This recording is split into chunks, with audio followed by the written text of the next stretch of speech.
खबर सतना से है, जहां पर नागौद में बीजेपी प्रत्याशी गणेश सिंह की चुनावी सभा के दौरान रक्षा मंत्री राजनाथ सिंह कांग्रेस पर जमकर बरसे। रक्षा मंत्री राजनाथ सिंह ने कांग्रेस को जंग लगा लोहा बताया। सतना में उन्होंने कांग्रेस के पास 50 साल का समय कम था जो ये भारत को शिखर तक नहीं ले जा सके। भाजपा 24 कैरेट का सोना है, जो हम कहते हैं वो करते हैं। राजनाथ सिंह ने गुरुवार को सतना के नागौद पहुंचे। यहाँ पर उन्होंने अगोल मैदान में लोकसभा प्रत्याशी गणेश सिंह के पक्ष में जनसभा को संबोधित किया। इससे पहले रक्षा मंत्री रीवा में मऊगंज पहुंचे थे, जहां पर उन्होंने देवतालाब विधानसभा क्षेत्र में लोकसभा प्रत्याशी जनार्दन मिश्रा के पक्ष में सभा को संबोधित किया। उन्होंने कहा कि मध्य प्रदेश अब बीमारू राज्य नहीं रहा, देश के विकास का चक्का मोदी जी के नेतृत्व में घूम रहा है और उसमें ग्रोथ इंजन की भूमिका मध्य प्रदेश निभा रहा है। कांग्रेस कहती है कि 6,000 रुपए किसानों को दे दिया, कौन सी बड़ी बात हो गई, लेकिन 2,000 रुपए नहीं होते हैं तो किसान खाद बीज नहीं खरीद पाते। मोदी जी पैसे दे रहे हैं तो इसमें क्या दिक्कत है? यह सिर्फ एक योजना है।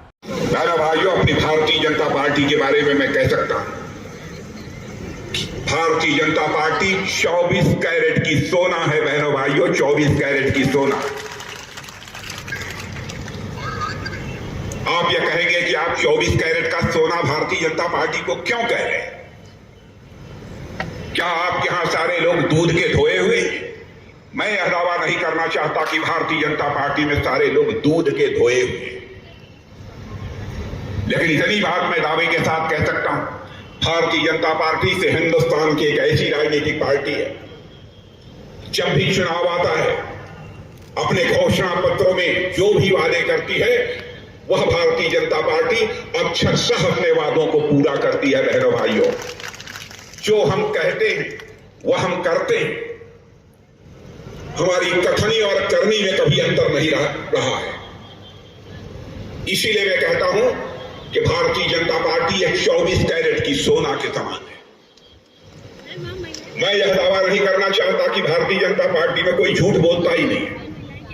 होंगे ऐसे व्यक्ति हो सकते हैं, लेकिन जहां तक पार्टी का सवाल है बहन भाइयों, पार्टी पर भारत ही नहीं दुनिया का कोई व्यक्ति उंगली उठाकर नहीं कह सकता कोई दाग लगी हुई। कांग्रेस पार्टी को तो मैं कहता हूं अब यह जंग लगा हुआ लोहा है। 50 वर्षों तक इन्होंने हिंदुस्तान में अखंड हुकूमत की है।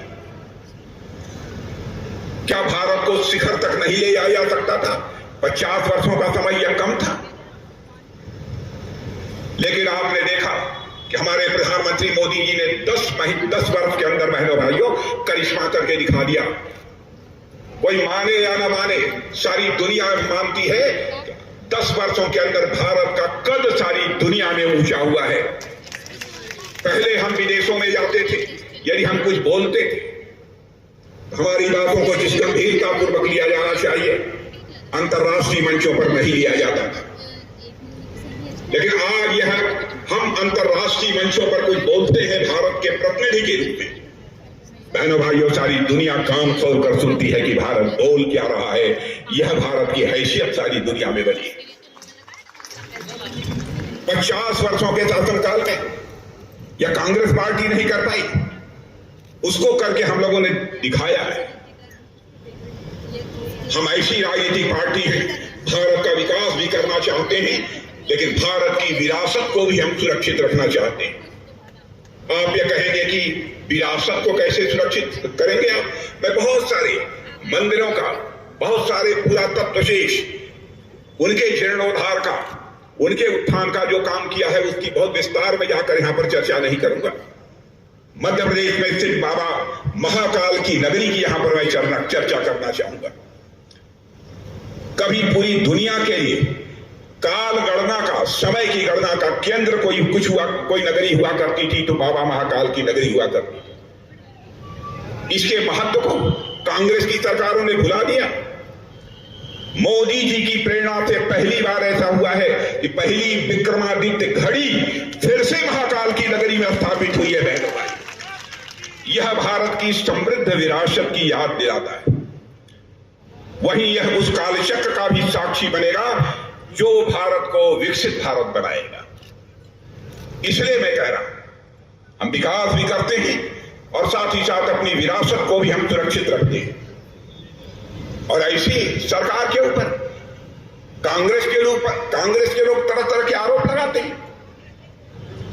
10 वर्षों तक हम लोगों ने सरकार चलाई है, भारत ही नहीं दुनिया का कोई व्यक्ति उंगली उठाकर नहीं कह पाया कि हमारी सरकार पर एक भी कोई भ्रष्टाचार का आरोप लगा। सतना मध्य प्रदेश से कैमरा पर्सन राहुल नामदेव के साथ bureau report TV1 India news.